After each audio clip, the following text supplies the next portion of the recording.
বলিউডের খ্যাতমান গায়কদের মধ্যে একজন মিকা সিং। সঙ্গীত ক্যারিয়ারে তার জনপ্রিয়তা তুঙ্গে। তেমনি আবার বলিউডের নায়ক নায়িকাদের সঙ্গেও তার ঘনিষ্ঠতা দেখার মতো। বিশেষ করে সালমানের সঙ্গে তার গভীর বন্ধুত্ব রয়েছে। সময় সুযোগ পেলেই নাকি তিনি পৌঁছে যান সালমানের ফার্ম হাউসে। এমনকি সালমানের অনেক গোপন কথাও জানেন মিকা। এবার তেমনই এক গোপন তথ্য ফাঁস করলেন জনপ্রিয় এই গায়ক। সম্প্রতি এক সাক্ষাৎকারেই মিকা বলেন, সালমানের সঙ্গে একবার নৈশভোজ করার সুযোগ হয়েছিল।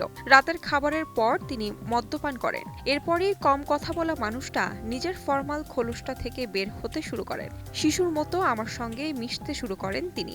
যেমন আমি আর সালমান দুজনই সমান। তবে আমি মনে করি কারো মদ্যপান অবস্থায় কখনোই ভুলে যাওয়া উচিত নয় মেগাস্টার সালমান খানের সঙ্গে বসে সময় কাটাচ্ছেন তিনি আরো বলেন, দিনে নানা রকমের ভাবনা চিন্তায় ডুবে থাকেন সালমান। আর সন্ধ্যা নামতেই মেজাজ বদল হতে শুরু করে তার। প্রয়োজন পড়লে মধ্যরাতেও ফোন করেন।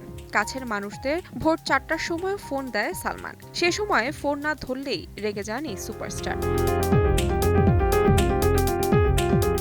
এদিকে বলিউড সিনেমায় একসঙ্গে অসংখ্য কাজ করেছেন সালমান ও মিকা। নায়কের সিনেমায় গান গেয়ে জনপ্রিয়তা বেড়েছে তার। এ জুটি গানের মধ্যে দেশি বিট, আজ কি পার্টি, পার্টি চলে অন, ঢিঙ্কাচিকার মতো গানগুলো দর্শক জনপ্রিয়তার শীর্ষে রয়েছে।